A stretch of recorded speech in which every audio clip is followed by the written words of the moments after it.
I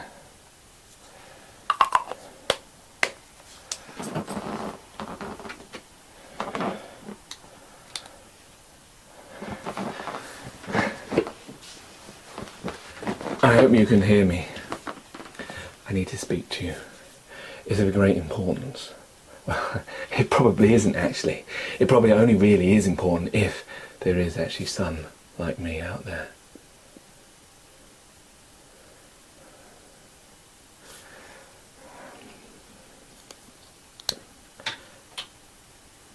I'll explain that later. First of all, I have to tell you this. None of this is real. It doesn't matter. It doesn't exist. Those of you who are part of this will not understand anyway. You're part of me. You're part of what's inside here. But there might be those who are not part of it, part of me, part of the makeup of this world, this planet, this earth, this existence. If there are any of you out there, then you must understand this if you haven't already. How we find one another, I'm not quite sure. I did have a sense before, but it's gone. They've taken it away. Sometimes I remember things, fragments, but they don't last very long sometimes, and then they're gone. I can't always recall them because they take them away. I know I'm making no sense, but you have to bear me out. I can't make sense because they are controlling me, and I only have a small amount of my own existence to control. I think I should start from what I know. None of this is real. All of this is taking place inside my head.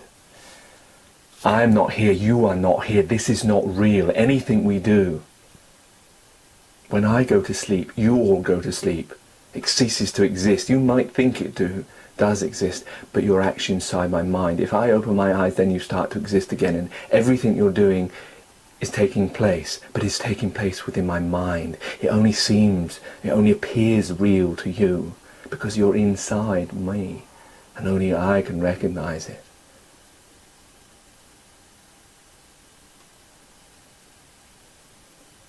I know where I am. And this is going to be the most hardest bit for you to understand.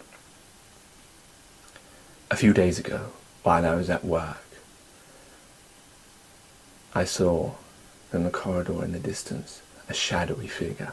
I didn't think of it at first, I just thought it was someone, and then I turned away and I looked again, as you do, to see who it was, and it was gone. That person. It's happened before. It's like when you're asleep and someone comes and stands by you and starts speaking.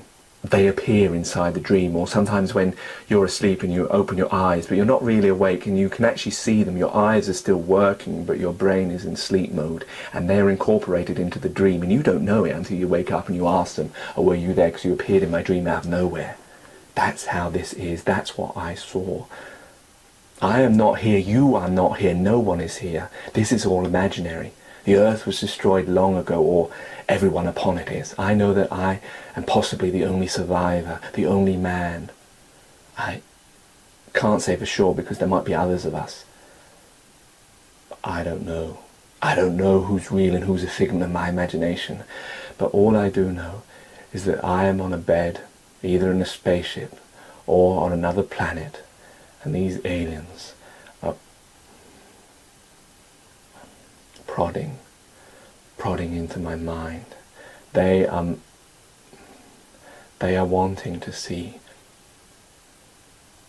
what we are about by manipulating my dreams, by making this world apparent, real. And that shadow I saw in the corner of my work, down the corridor, was one of them. I must have woken up for a brief second on that table and saw him standing over, and he appeared within this imaginary world. They are doing this because they want to understand. And I know because of the things that take place. That's too much coincidence. I know, I know you think I'm crazy, but it's real. Look around you. Look at all the things that take place. Tell me it's not coincidence. Tell me sometimes there aren't things where you have dreams and then they come real, or parts of them come real. Don't you understand? That's because it is a story, it is a construction. This is all a construction inside my mind on that bed somewhere, a million miles away, because they want to know what mankind was like.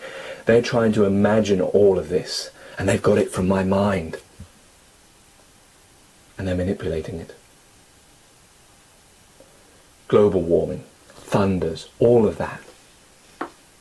It's nothing to do with the earth degenerating, it's to do with my mind degenerating, my synapses, as they continue to interfere with my brain, trying to make it think different things, trying to make me imagine different things so that they can study us, me, study the form or whatever they're trying to study.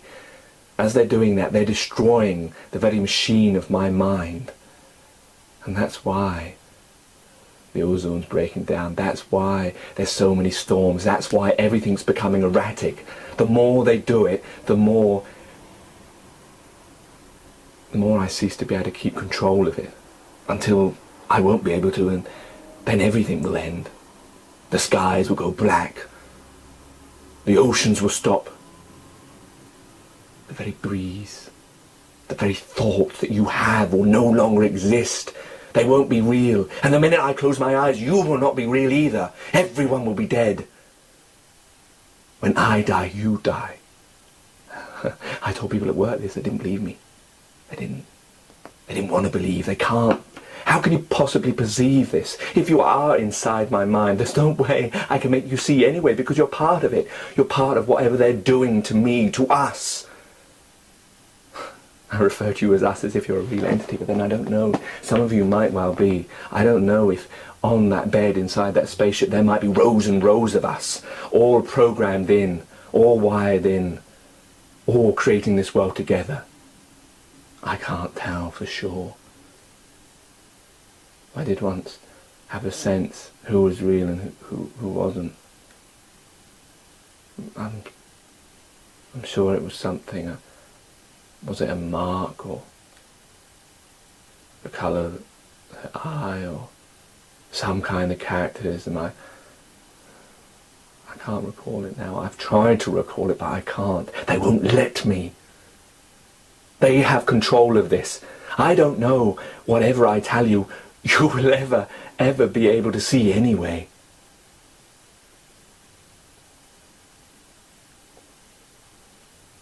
I had a relationship with a South African, but it wasn't real. It was all imaginary. I never even met her, although I thought I did. How did I have a relationship without even meeting her? And at the time I thought I did, but now I know that I didn't. Slowly it's starting to fade. And this South African who did the most abominable things and was kind and yet took money from me, and was gentle and yet told me that she didn't really love me and that it was all a game. Don't you see? It was them. They wanted to see what the concept of love was like, so they created it. But they don't know. They don't know exactly what they're doing. They don't know what love is. So that's why it's confused me. And why would I accept someone I never knew in the first place? Why would I hopelessly fall in love with someone I've never even met? Someone who I knew was playing me, and yet I didn't. How could that make sense? Of course, because it wasn't real. They were interfering within my mind. They were creating it. It never even happened. The person doesn't even exist, and I can tell you why. Because when it finished, that person ceased to exist. I have no contact with them at all. They don't even exist. I can't even find them. and the very same day, as if to try and trigger some kind of shock, or maybe they wanted to see what misery was like, on my email there was an advert for travelling to South Africa, it being the cheapest it's ever been. Oh, how much of a coincidence is that? And then a week later, upon the bus, I was driving by and there was a big billboard, a huge billboard, bigger than I've ever seen. And what did it have on it? What did it have on it? Come to South Africa. You're telling me that's not coincidence? You're telling me that's not them planning? They want to know how I'd react. They wanted to see how sad I'd become. They wanted to see my anger. They wanted to see my sadness. They wanted to see me cry. They wanted to see it as if I was some kind of play that they could watch.